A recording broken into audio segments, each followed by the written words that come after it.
Muito bem, hoje nós vamos estar falando sobre ministros da reconciliação. Sempre que alguém está vivendo debaixo do engano, tal pessoa não se sente apta para ministrar o evangelho aos outros, pois ela mesma não se sente salva. E por mais que ela faça por merecer, parece que nunca é o suficiente. Quem está nessa condição é assim. Então prega o evangelho da condenação ao invés da reconciliação, porque é o que ela tem. É o que ela vive, é o que ela acha, é o tal do achismo. Por falta de conhecer a palavra, muitas pessoas falam aquilo que elas pensam, aquilo que elas acham, aquilo que elas entenderam com a sua mente natural, carnal.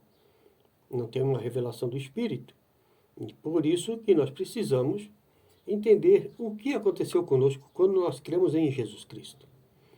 Em 2 Coríntios 5,19 diz assim: a saber que Deus estava em Cristo reconciliando consigo o mundo, não imputando aos homens as suas transgressões, e nos confiou a palavra da reconciliação. Então é isso, essa é a palavra que nós devemos ter, porque isso nos foi confiado. A natureza humana adora a mensagem de condenação, porque reconhecem suas imperfeições. Por exemplo, deixa eu explicar isso aqui. Quando você prega e diz às pessoas, somos todos pecadores, ninguém é justo exceto Deus, a resposta natural de muitos seria, sim, é verdade. Ou você ouviria aquele grandioso amém. Certo? Essas pessoas ficam nervosas quando você fala com entusiasmo sobre o breve retorno do Senhor, porque não tem certeza da sua salvação. Elas foram colocadas em um marasmo de incertezas. Elas acham que tudo que elas fizeram não está certo ainda. Que vão ser salvos pela misericórdia de Deus. E não é bem assim. Deixa eu explicar. Claro que é a misericórdia, mas... né? Então, eu quero que me diga uma coisa. Me responda uma coisa. Vocês que pensam assim. E quem não pensa, eu vou dar uma dica para ajudar. Como pode alguém em pecado estar em Cristo à destra de Deus nos lugares celestiais? Essa é a pergunta. Como que alguém pecador, se lá não entra nem carne nem sangue, vai entrar alguém em pecado? Mas essa pessoa talvez ela ache que ela não está lá ainda. Um dia ela vai estar. Ela não entende que ela já está. Quando ela crê em Jesus, ela é transportada para esse reino. E o reino dos céus e o reino de Deus nos céus e o reino de Deus na terra. Então, nós somos as criaturas de Deus que podem viver em dois mundos ao mesmo tempo. Nos céus e na terra. Vou mostrar.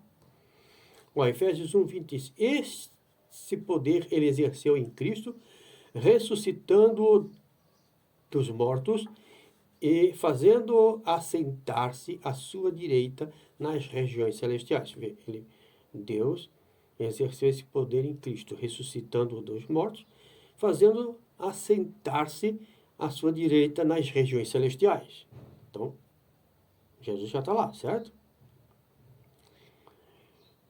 Que lugar é esse? Muito acima de todo governo e autoridade, poder e domínio e de todo nome que se possa nomear, não apenas nesta era, mas também na que há de vir. Não é uma coisa assim limitada, é sem limites. Em Efésios 2:6 diz assim, ó, Deus nos ressuscitou com Cristo e com ele nos fez assentar nos lugares celestiais em Cristo. Não tem como discutir com a palavra de Deus.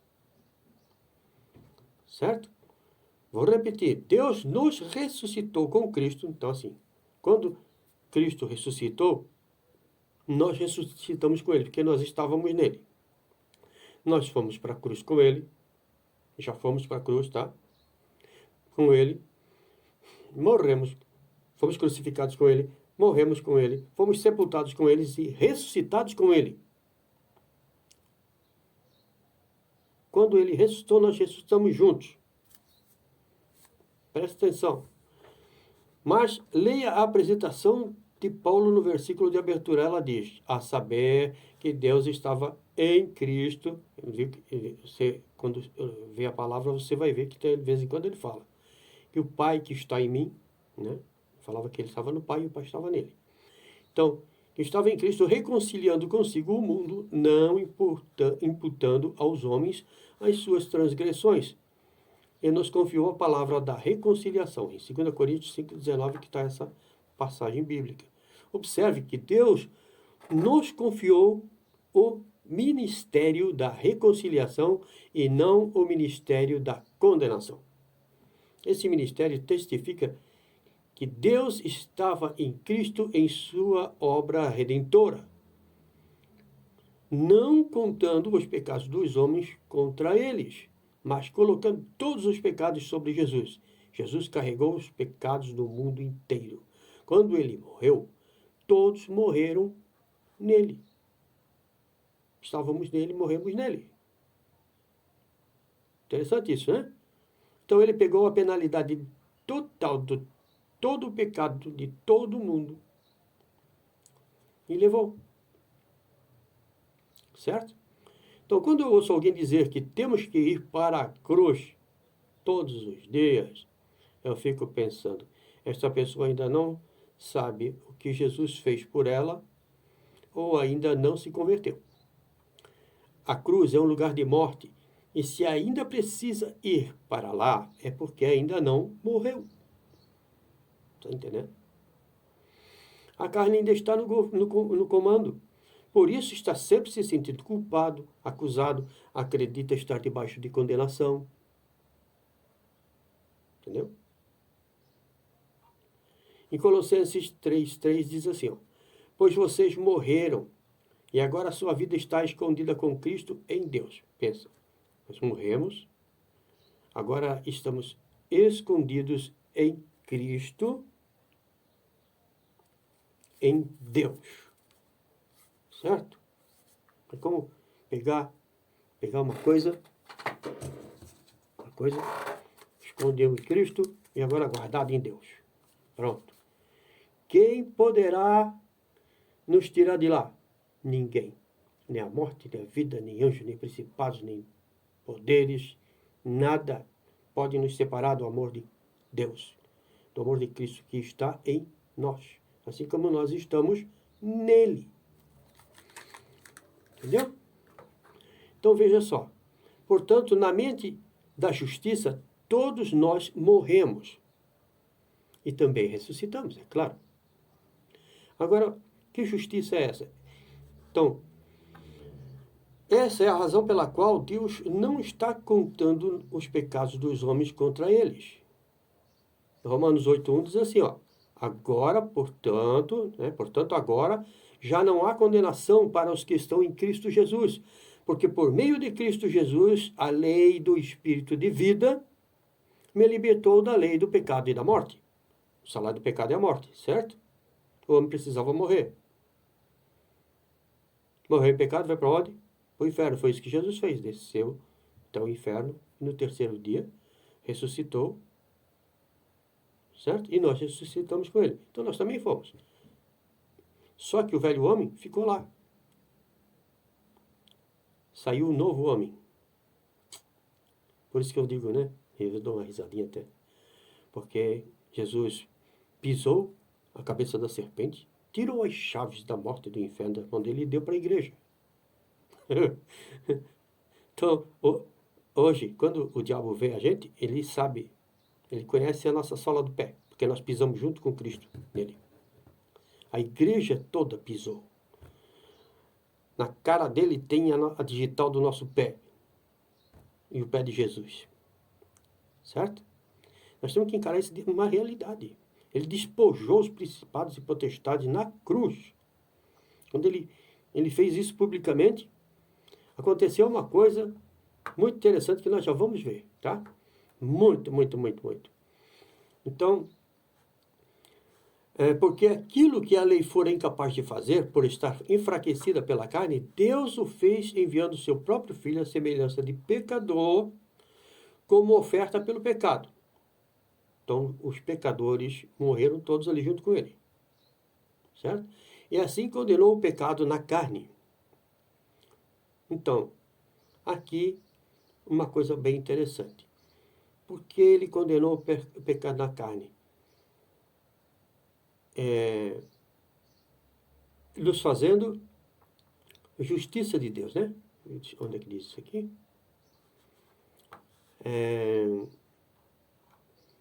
Isso é a justiça de Deus. Um inocente foi morto pelos pecados. Isto é Deus fazendo justiça. Estamos livres. Nós estamos livres, gente. Não precisamos mais ficar debaixo de condenação. Estamos livres. Jesus nos libertou da lei do pecado e da morte, porque a lei, ela apontava o pecado, dizia o que era certo e o que era errado, mas não te dava condição para fazer. Era um esforço teu, e muita gente ainda se esforça até hoje. Não entende o que Jesus fez. Claro que eu não vou viver uma vida relaxada, mas aqueles que têm o Espírito Santo de Deus pensam diferente, têm a mente de Cristo. Todos nós sabemos o que é certo e o que é errado. Certo? Você sabe o que é errado. Pensa, o que é errado? O que não é da vontade de Deus? Matar, roubar, mentir, e por aí vai. Você sabe. E o que seria o certo? Orar pelos que vos perseguem, entendeu? E assim vai. São coisas contrárias ao que o mundo aplica. Mas nós não somos mais do mundo. Nós não somos mais do mundo, nós somos de Cristo. Estamos assentados com Ele nas regiões celestiais, muito acima de todo principado, potestade e poder. Então, em Romanos 8,4 diz, a fim de que as justas exigências da lei fossem plenamente satisfeitas em nós, e que não vivemos segundo a carne, mas segundo o Espírito. Nós vivemos segundo o Espírito. Eu sou um espírito, possuo uma alma e habito num corpo. Isso aqui é o meu endereço, isso aqui não sou eu todo. É uma parte de mim. Porque eu estou aqui e estou no céu junto com Jesus e o Pai, e o Filho e o Espírito Santo. Então, como eu falei, nós somos os únicos seres criados por Deus que vivem nos dois mundos ao mesmo tempo. Então, nós precisamos... Jesus orou isso, né? Ensinou os apóstolos a orar. Que venha o teu reino, seja feita a tua vontade assim na terra como no céu. O reino já veio. Já estamos no reino. Já estamos no reino. Mais um assunto para a gente conversar outra hora, né? Sobre a oração do Pai Nosso. Então é por essa razão que qualquer pessoa, certo? Pode ser salva. Olha para essa pessoa que está do teu lado aí, pessoa que vai passando na rua, assim, ou no mercado, em qualquer lugar. Até naqueles lugares perigosos lá, tem aquela gente perigosa lá, perigosa até conhecer Jesus. Depois ele vira outro perigo para o diabo, não para, né? Não para as pessoas. Porque vai ser uma pessoa que vai estar ajudando as pessoas. O amor de Deus é implantado nos nossos corações através do Espírito Santo. Então o que ela precisa é só crer em Jesus Cristo como seu Salvador e que ele ressuscitou dentre os mortos. Romanos 10, 9 diz assim, se você confessar com a tua boca que Jesus é o Senhor e crer em seu coração que Deus o ressuscitou dentre os mortos, serás salvo. Romanos 10, 10. Pois com o coração se crê para a justiça e com a boca se confessa para a salvação. Portanto, quando o diabo tentar enganar você e despertar em você pensamentos de condenação, diga a ele que Deus o reconciliou. Deus reconciliou o mundo consigo mesmo, não imputando os pecados dos homens a eles.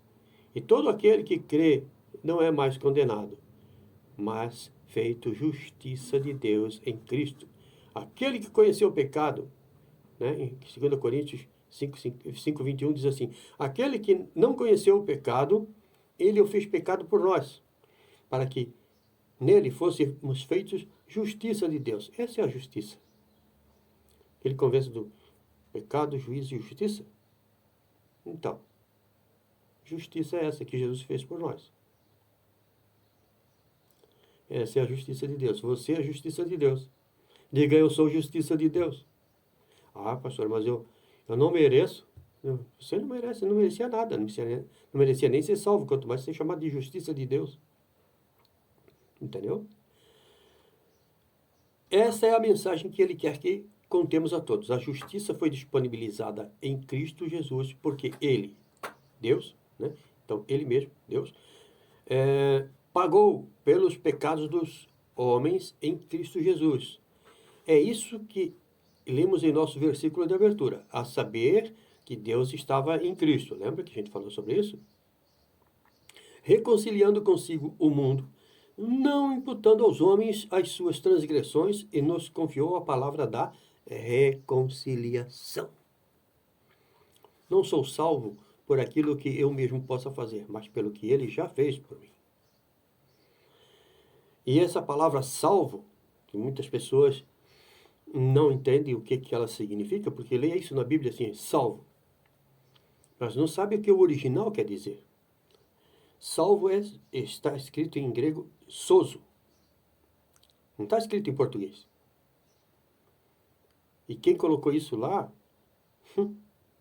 essas traduções que vieram para cá, tem a dó, né? Então, sozo quer dizer que tudo aquilo que o homem perdeu lá no Éden foi recuperado. Jesus nos deu tudo de volta. Saúde, deu perdão, saúde, paz, prosperidade, longevidade, tudo. Né? Cura, tudo. Tudo foi restituído ao homem. Né? Inclusive a autoridade que o homem tinha para gerenciar todo o paraíso, agora está em nossas mãos. Ele deu as chaves da morte e do inferno. A morte e o inferno não tem mais poder sobre nós. Porque ele diz lá em João que aquele que ainda que morra, viverá. Aquele que crê em mim, ainda que morra, viverá. Observe o termo imputar. É um termo jurídico que significa acusar.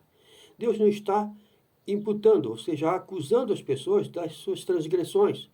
É por isso que se chama boas novas. Você é um embaixador da mensagem da reconciliação. Você tem o ministério da reconciliação, não é da condenação. Amém? Então, nada mais nos resta a não ser agradecer ao Pai pelo privilégio de ser o portador da sua mensagem de reconciliação como embaixador do reino. Espalhe a fé, a esperança, o amor, declarando com ousadia a palavra de salvação que catapulta os pecadores do domínio das trevas para a gloriosa liberdade dos filhos de Deus, em nome de Jesus. Amém. Amém, pessoal? Fica com Deus. Medita muito nessa mensagem. Veja, reveja, compartilha com alguém. E até a próxima, em nome de Jesus. Amém? Um coração.